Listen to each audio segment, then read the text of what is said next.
यांनी निवडणूक अत्यंत चांगल्या पद्धतीने त्यांनी निवडणूक लढले. विरोधी पक्षाची एकजूट दिसली. जगदीप धनखड यांना मिळालेली मतं तेव्हा 75%. बरं, आणि आता राधाकृष्णन यांना मिळालेली मतं यात प्रचंड तफावत आहे. आमच्या उमेदवारांना 300 मतं मिळाली. आमची साधारण 314ची ताकद होती. समस्त विरोधी पक्ष 314. 15 मतं अवैध ठरवली आणि ती मतं इंडिया आघाडीला मिळणारी होती हे स्पष्ट झालं. ती मतं इंडिया आघाडीला मिळणारी होती. पण शेवटी निवडणूक निर्णय अधिकारी जे असतात ते कोणाचे असतात हे आपल्याला माहिती आहे. जसं महाराष्ट्रातल्या विधानसभा लोकसभा निवडणुकीत झालं तसं तिकडे होऊ शकतं. ही 15 मतं, त्या 15 मतांवरची जी खूण होती ती इंडिया आघाडीचे उमेदवार सुदर्शन रेड्डी यांच्यासमोर केलेली खूण होती आणि ती मतं अवैध ठरवली काही कारणानं. त्यानंतर आता आपण म्हणता की क्रॉस शूटिंग झालंय, 10-12 काय असेल ते झालं असेल. साधारण ज्याच्या हातात सत्ता आहे, प्रचंड ताकद आहे, पैसे आहेत, त्यांना फक्त 10 मतं तिकडे तिकडे करता आली. आणि ही 10 मतं कोणती असावीत साधारण आम्हाला अंदाज पहिल्यापासून होता. आम्ही नाराज नाही, आम्ही निराश नाही, आम्ही लढलो आणि 300च्या आकड्यावरती आम्ही थांबलो. हा आकडा लहान नाही.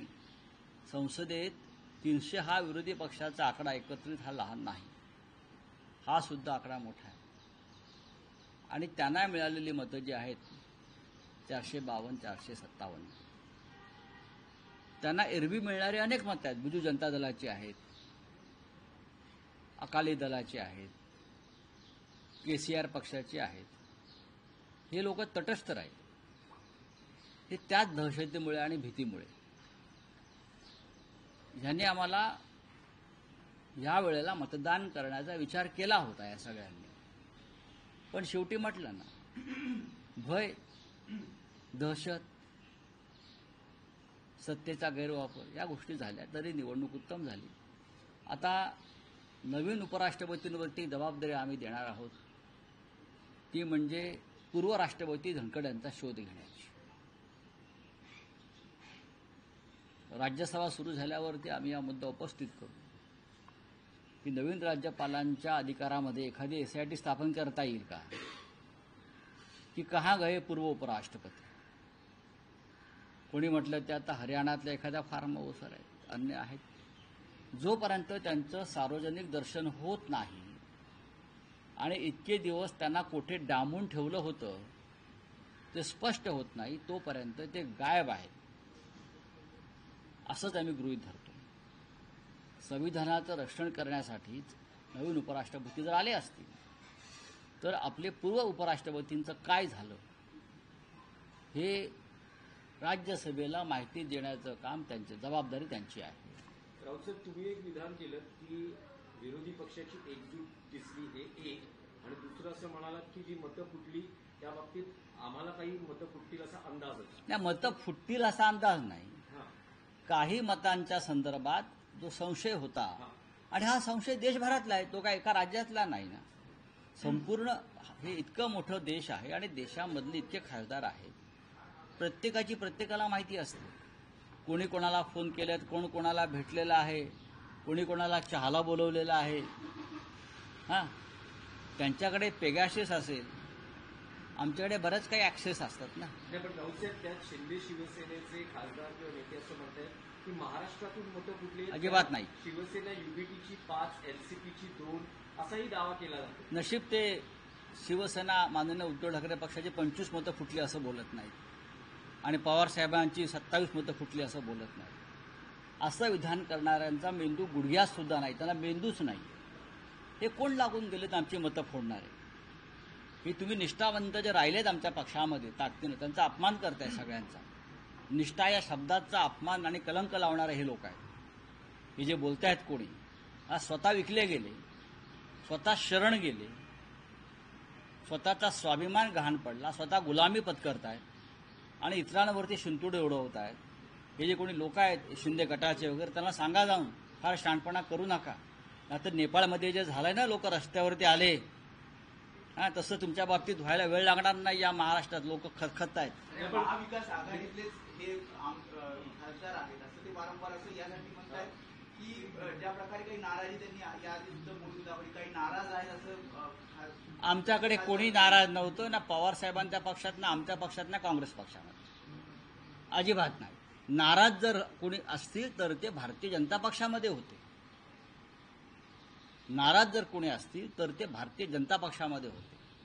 पण प्रत्येकाची मतं प्रत्येकाला पडलेली आहेत, इतकंच मी सांगतो. नाही, पण यावर फडणवीसांची अशी प्रतिक्रिया आहे. ते असं म्हणतात की वातावरण तयार करून तोंडावर पडायचं अशी विरोधी कोणीही पक्षाची अवस्था आहे.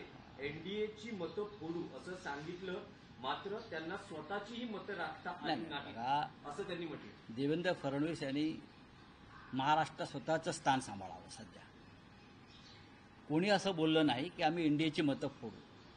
एनडीएमधलं वातावरण चांगलं नाही आणि एनडीएला मिळणारी मतं तटस्थ राहिली.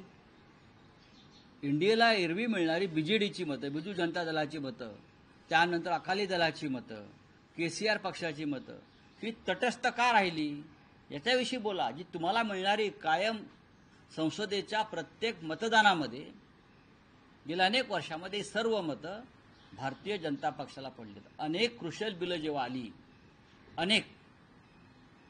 तेव्हा ही सगळी मतं भारतीय जनता पक्षाच्या बाजूने पडली. ती मतं तुम्हाला मिस्टर फडणवीस यावेळेला तुम्ही घेऊ शकला नाहीत. ह्याच्यावर जर आपण मत व्यक्त केलं तर बरं होईल. निष्कर्ष तर काढला असेल, कारण 15 अवैध मतं तुम्ही मतं पडली, आमची ही झाली की नाही? 15 अवैध मतं जी आहेत त्याच्या समोरच्या फुल्या या सुदर्शन रेड्डी यांना पडलेल्या आहेत. म्हणजे 315 झाली. आमची तेवढीच मतं आहेत. आमची मतच तेवढी आहेत. आपण ते संपूर्ण गणित दोन्ही सभागृहांचं केलं तर आमच्या मतांचा आकडा त्यापेक्षा जास्त नाहीच. आम्ही एकसंघ आणि एकजूट राहिलो. नाही, पण राऊतसाहेब तुम्ही जे म्हणतात की संशय होता, मतं फुटली, काही आहेत. अंदाज होता, तर ही जी मतं फुटली आहेत त्या बाबतीत इंडिया अलायन्समध्ये काही मंथन होणार आहे का, किंवा काही क्रॉस वोटिंग आणि माहिती मतं घेतली फुटणं जाणार आहे का? नेमकी काही गरज मतं नाही. कशी काहीही गरज नाही. काहीही त्याची गरज नाही. निवडणूक झालेली आहे. आम्ही आमच्या कामाला लागलेलो आहोत. काल गणेश नाईक यांनी ठाण्यामध्ये मेळावा घेतला आणि त्याच्यात असं म्हटलं की रावणाच्या अहंकाराचं दहन करायचं आणि ठाण्यात सत्ता आणायची आहे. पुन्हा एकदा कविता पाहायला मिळते. आता हा त्यांचा पक्षातला अंतर्गत विषय आहे. देवेंद्र फडणवीस यांनी त्याच्यावर लक्ष घातलं पाहिजे.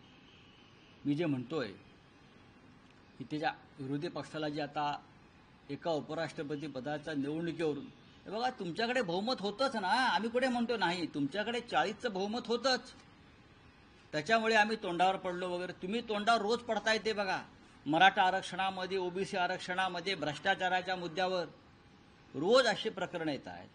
रोज तुमच्या पक्षामध्ये, फक्त तुमच्या आघाडीमध्ये आता कॅबिनेटला गँगवॉर व्हायचंच बाकी आहे.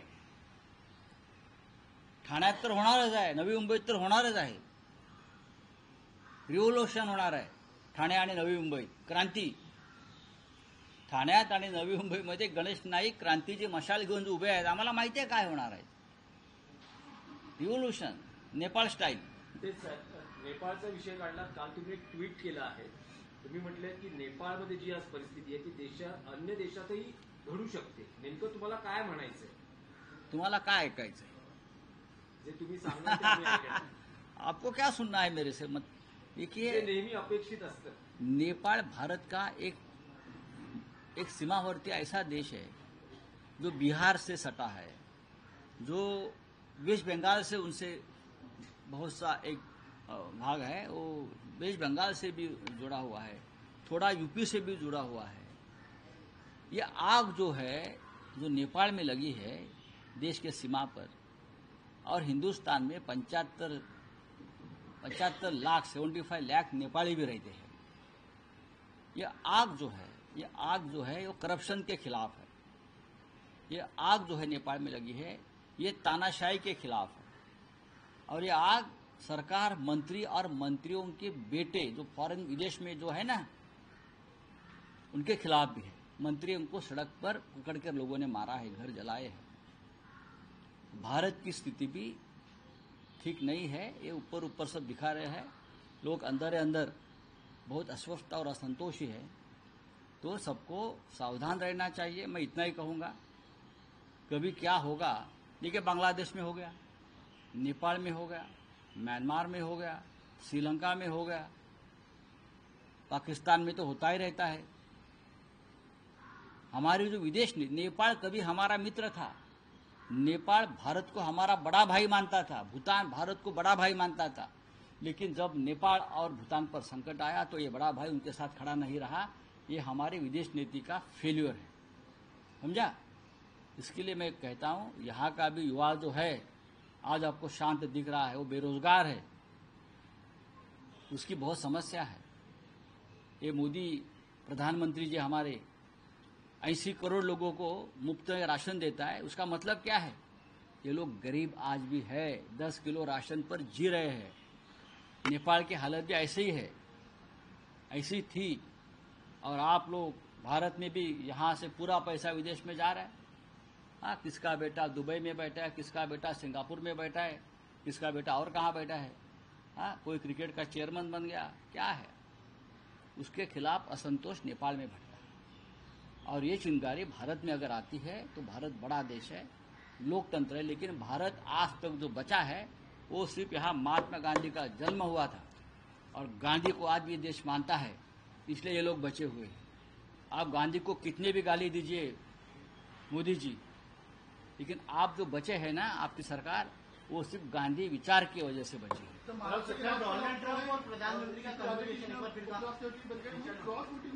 देखिए, क्रॉस वोटिंग की बात कौन कर रहा है? ये एनडीए के कुछ लोग कर रहे हैं। हमारे जितने वोट थे वो आंकड़ा हमारे पास आया है, हमको 300 वोट मिले हैं, 300, और 15 वोट इनवैलिड जो हुए हैं, 15 इनवैलिड वोट इंडिया ग्रुप के। वो 15 वोट में सुदर्शन रेड्डी जी के सामने ही आंकड़ा लिखा है एक, फिर भी कुछ कारणों से उस मतों को अवैध ठहराया गया। तो हमारा 315 का आंकड़ा तो होता है, तो कहाँ हमारे वोट टूट गए? बात ऐसी है भाई, बीजेडी ने आपको वोट नहीं दिया, हर बार आपके साथ पार्लियामेंट में खड़े रहती थी। आपको अकाली दल ने वोट नहीं दिया, आपको केसीआर की पार्टी ने वोट नहीं दिया। क्यों नहीं दिया आपको? ये तो आपके साथ हमेशा पार्लियामेंट में खड़े रहते थे हर बिल पर, हर चर्चा पर, हर मतदान पर। लेकिन इस बार ये लोग तटस्थ रहे, ये भी एक बड़ी बात है। तो डोनाल्ड ट्रंप और प्रधानमंत्री के कन्वर्सेशन सामने आया है। प्रधानमंत्री और डोनाल्ड ट्रंप का कन्वर्सेशन एक बार फिर ट्विटर के जरिए सामने आया है। प्रधानमंत्री ने कहा है कि डोनाल्ड ट्रंप हमारे पुराने मित्र हैं, हमारे जो साथी है वो जो नेगोशिएशन है उस पर काम कर रहे हैं और हम भारत के लोगों के और भारत के उज्जवल भविष्य के लिए। ऐसा मोदी जी बोल रहे हैं, तो चीन का क्या करोगे अभी? आप तो चीन का गोदी में जाकर बैठे। चीन या अमेरिका या ट्रंप, सबसे पहली बात है, आप ट्रंप के साथ कुछ भी डील करो, सबसे पहले आपको ये खुलासा एक्सप्लेनेशन देना पड़ेगा कि क्या भारत और पाकिस्तान का युद्ध ट्रंप ने बंद किया, ट्रंप ने रुकवाया, जो ट्रंप बार बार बोल रहा है, उस बारे में बोलो, बाद में हम डील का देखेंगे। चलिए, दोन महत्वाचे विषय आहेत राज्यातल्या राजकारणाचे। पहिला विषय हा आहे की जो मराठा आरक्षणासंदर्भात राज्य सरकारनं GR काढला, भुजबळ अजूनही ओबीसी आरक्षण किंवा ओबीसी या विषयावर ठाम आहेत। त्यांचं म्हणणं आहे की जो GR काढला आहे तो रद्द करा किंवा त्यात सुधारणा करा, आणि जरांगेंनी त्याला तितकंच आक्रमक उत्तर दिलेलं आहे। आता उपराष्ट्रपती पदाची निवडणूक संपलेली आहे, फडणवीसांनी काल पेढे खाल्ले, पेढे वाटले, आता ओबीसीना पेढे वाटावेत, त्यांनी वाटावेत ना। आणि छगन भुजबळ हे ओबीसींचे नक्कीच नेते आहेत। मंडलच्या प्रश्नावर त्यांनी शिवसेनेचा राजीनामा दिला होता, मग इथे का मंत्रिमंडळात बसलेत अजून खुर्ची उभवत? मी माझ्या समाजासाठी बसलोय असे आमचे भुजबळ साहेब म्हणतात, आणि त्यांनी त्यांच्या समाजासाठीच त्यावेळेला शिवसेनेचा राजीनामा दिला होता, हिंदू हृदय सम्राट शिवसेना प्रमुख असताना। मग आता तुम्ही खुर्चीला चिटकून का बसलेला आहात? हा एक महाराष्ट्रासमोर पडलेला प्रश्न। रावसाहेब, आणखी एक विषय होता, अजित पवारांनी महिला IPS अधिकाऱ्याला केलेल्या दमदाटी प्रकरणात मुख्यमंत्री देवेंद्र फडणवीस हे नाराज आहेत काही करू त्यांची नाराजी व्यक्तही हे केलेली बघा, आहे. हे काहीही त्यांनी करू शकत नाहीत. चौकशी अहवाल मागितला आहे. देवेंद्र फडणवीस- आणि अजित पवार यांनी सगळ्या कार्यक्रमांना आज दांडी मारली तेव्हा ते तब्येतीच्या देवेंद्र कारणाने- फडणवीस काही करू शकत नाही. SIT नेमतील आणि हवा तसा अहवाल घेतात. देवेंद्र फडणवीस हे काही करू शकतात. देवेंद्र फडणवीस आणि नेपाळचे मंत्री यांच्या कामाची पद्धत सारखी आहे. कळलं? काय केलं त्यांनी आतापर्यंत? इतक्या भ्रष्टाचाराचे आरोप मंत्र्यांवर झाले. 5,000 कोटीचा भूखंड गिळला असेल, 3,000 कोटीचा MMRDचा कॉन्ट्रॅक्टचा विषय सर्वोच्च न्यायालयाने समोर आणला. रोज भ्रष्टाचाराची प्रकरणं येत आहेत. देवेंद्र फडणवीस यांनी काय केलं एवढंच मला सांगा. काय सांगतात ते आम्हाला? कुठली प्रवचनं देतात? कायदा सुव्यवस्था? काही नाही. हातात सत्ता आहात म्हणून तुम्ही नेते आहात. हातात सत्ता नसेल त्या दिवशी तुम्ही नेते नसाल या राज्याचे. सत्तेनं तुम्हाला नेता बनवलाय. तुम्ही लोकनेते नाही आहात. धन्यवाद.